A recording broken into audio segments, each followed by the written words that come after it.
అది రోజు మాట్లాడుతున్నాం, రోజు చెప్తున్నాం. ఇది మనం మాట్లాడుకోవాల్సిన విషయం కాదు. ఇప్పుడు సందర్భం కూడా కాదు. సందర్భం వచ్చినప్పుడు మాట్లాడతాం. ప్రస్తుతానికి ఇది ఎన్డీఏ కూటమి. ఏ నిర్ణయం అయినా సరే అచ్చెన్నాయుడు ఎక్సో వైజెడ్ నిర్ణయం తీసుకోవడం కాదు, మాట్లాడకూడదు కూడా. ఏ నిర్ణయం ఈ సమయంలో జరిగినా ఎన్డీఏ కూటమిలో ఉన్నటువంటి మూడు పార్టీలు పెద్దలు కూర్చొని ఒక నిర్ణయం తీసుకొని అది అమలు చేయడమే తప్ప వ్యక్తిగతంగా ఎవరు కూడా ఇటువంటి విషయాల్లో జోక్యం చేసుకోకూడదని నా వ్యక్తిగత అభిప్రాయం.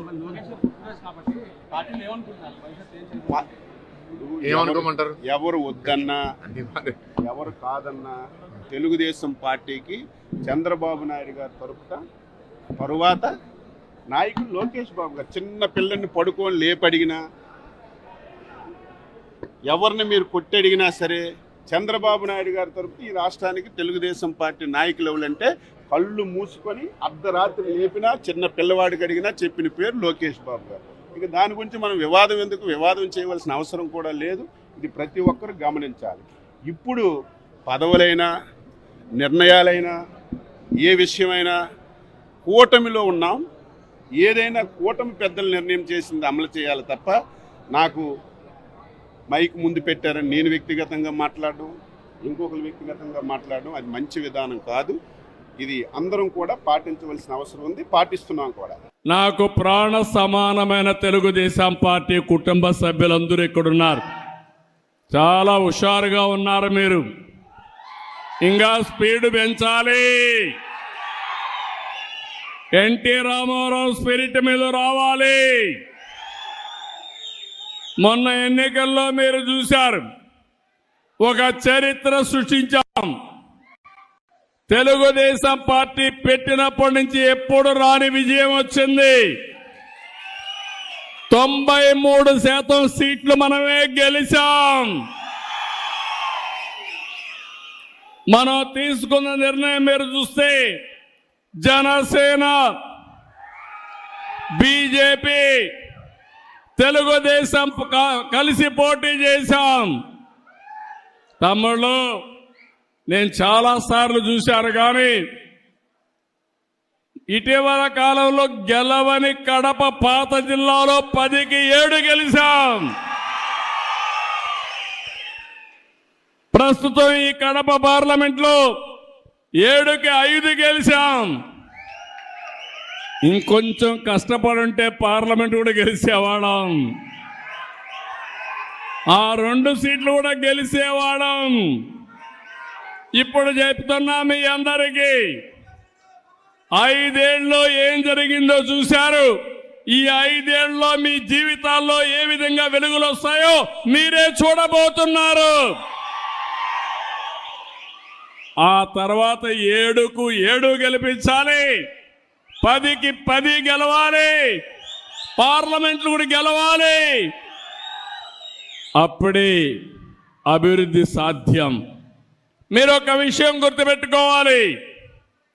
ఈరోజు కేంద్రంలో ఎన్డీఏ పాలన ఉంది, రాష్ట్రంలో ఎన్డీఏ పాలన ఉంది. ఎన్నికల ముందు ఈ విధంగా నవ్వుతూ మాట్లాడిన సందర్భమే లేదు. కూర్చోవాలంటే భయం, ఇంట్లో నవ్వాలంటే భయం, దారిలో ఇంట్లో నుంచి బయట రావాలంటే భయం. మా ప్రెస్ వాళ్ళు ఎవరైనా ఒక ఆర్టికల్ రాయాలంటే వణుకు. 2430 జీవో గుర్తొస్తుంది మీ అందరికీ. కానీ తమ్ముళ్ళు, ప్రజాస్వామ్యంలో ఈరోజు మీరు స్వేచ్ఛగా ఉండగలుగుతున్నారంటే అది ప్రజాస్వామ్యం అని చెప్పి మరొక్కసారి తెలియజేస్తున్నా. విర్రవీగిన నియంతలందరూ కూడా కాలగర్భంలో కలిసిపోయారు. ఎప్పుడైనా సరే మనం చేసిన పనులే శాశ్వతం. ఎన్టీఆర్ గుర్తున్నాడంటే చనిపోయి 29 సంవత్సరాలైనా రోజు రోజుకు ఆయన పైన ప్రేమ ఆదరణ పెరిగిందంటే ఏంటి తమ్ముళ్ళు దానికి కారణం? మనం చేసిన పనులు అవునా కాదా? అలాంటివి మనం గుర్తుపెట్టుకోవాల్సిన అవసరం ఉంది. ఈరోజు కేంద్రం వచ్చిన తర్వాత నేను కూడా మీరందరూ ఒక మంచి పని చేశారు. తెలుగుదేశం పార్టీ ఎన్డీఏ కార్యకర్తలు కూడా కష్టపడ్డారు, మెజారిటీ గెలిపించారు. 21 పార్లమెంటు సీట్లు గెలిపించారు మీరందరూ 25కు. ఇంకొంచెం కష్టపడి ఉంటే 25 గెలిచేవాడం. అని ఆ 21 సీట్లు ఒక సంజీవనిగా మారాయి. రాష్ట్రం అస్తవ్యస్తంగా ఉంది. వెంటిలేటర్ పైనుండే రాష్ట్రానికి ఆక్సిజన్ కేంద్రం ఇచ్చే పరిస్థితి వచ్చింది. ఈరోజు కష్టాలన్నీ తీరిపోయే పరిస్థితికి వస్తున్నాం, కానీ పూర్తిగా తీరిపోలేదు. అందుకే మీరు ఒక్కసారి ఆలోచిస్తే అమరావతి ప్రాజెక్ట్ని మళ్ళీ ఒకసారి అమరావతిని మనం గట్టెక్కిచ్చే పరిస్థితికి వచ్చాం. ఇంకో పక్కన పోలవరానికి ప్రాణం పోసే పరిస్థితికి వచ్చాం. విశాఖపట్నం రైల్వే జోన్ ఇచ్చారు. ఇంకో పక్కన నిన్ననే మీరు చూస్తే విశాఖ ఉక్కు, ఆంధ్రుల హక్కు అని పోరాటం చేస్తే అది కూడా కన్నుమరుగయ్యే పరిస్థితి వస్తే 13,000 కోట్ల రూపాయలు ఇచ్చి కేంద్రం ఆదుకున్నారంటే అది ఒక చరిత్ర. ఆ చరిత్ర ఎన్డీఏ వల్లనే సాధ్యం, కానీ వేరే వల్ల కాదని మరొకసారి మీకు విజ్ఞప్తి చేస్తున్నా. ఈరోజు అభివృద్ధి జరుగుతూ ఉంది. నేను ఒకటే మీ అందరికీ హామీ ఇస్తున్నా, భవిష్యత్తులో కూడా మీకు అండగా ఉంటాం. నేను అభివృద్ధి, సంక్షేమం, సుపరిపాలన నాందిగా మాట్లాడాను. ఎన్నికల్లో ఈ విషయమే చెప్పాను. నన్ను నమ్మారు, మా కూటమిని నమ్మారు, నన్ను మా మిత్రుడు పవన్ కళ్యాణ్ గారిని, బీజేపీని నమ్మారు, నరేంద్ర మోడీ గారిని నమ్మారు. మీరందరూ ఓట్లు వేశారు. ఈరోజు మీ రుణం తీర్చుకుని కార్యక్రమానికి శ్రీకారం చుట్టాం. ఈరోజు మీరు చూస్తే అభివృద్ధిని పట్టాలెక్కించాం. ఎక్కడికక్కడ ఒక్కొక్క పని చేసుకుంటూ ముందుకు పోతున్నాం. రాయలసీమలో కానీ రాష్ట్రంలో కానీ ఒక నేషనల్ హైవేస్ అన్ని 50,000 కోట్ల రూపాయలు ఖర్చు పెట్టి 3 ఏళ్లలో పూర్తి చేస్తున్నాం. 70,000 కోట్ల రూపాయల రైల్వే లైన్స్ అన్ని, రైల్వే స్టేషన్స్ అన్ని పూర్తి చేసే బాధ్యత తీసుకున్నాం. నిన్ననే అనౌన్స్ చేశాను. జిఎస్డిపి అంటే మన తలసరి ఆదాయం పెంచడం. ఈరోజు 12.94% వచ్చింది. నేను ఒక స్వర్ణాంధ్రప్రదేశ్ విజన్ తయారు చేశాను. అందులో 15% పెరగాలి. 15% పెంచుకుంటూ పోతే ఈ రాష్ట్రంలో ఎవ్వరూ పేదవాళ్ళు లేకుండా అందరికి దగ్గర డబ్బులుండే విధానానికి నేను ఆలోచిస్తున్నా. పేదరికం లేని సమాజం ఎన్టీ రామారావు గారి కళ. దాన్ని జయప్రదం చేసే బాధ్యత నాదని మరొకసారి మీ అందరికీ హామీ ఇస్తున్నా. తమ్ముళ్ళు, ఇక్కడ మీరందరూ ఉన్నారు. తెలుగుదేశం పార్టీకి ఒక చరిత్ర ఉంది. ఒకప్పుడు నేషనల్ ఫ్రంట్ అధికారంలోకి తెచ్చిన వ్యక్తి ఎన్టీ రామారావు గారు. తర్వాత యునైటెడ్ ఫ్రంట్, నేనే ఆ రోజు కన్వీనర్గా ఉండి 2 ప్రధానమంత్రులు చేశాం. ఎన్డీఏ 1లో వాజ్పేయి గారికి సహకరించి మన రాష్ట్రాన్ని అభివృద్ధి చేశాం, సమైక్య ఆంధ్రప్రదేశ్ని.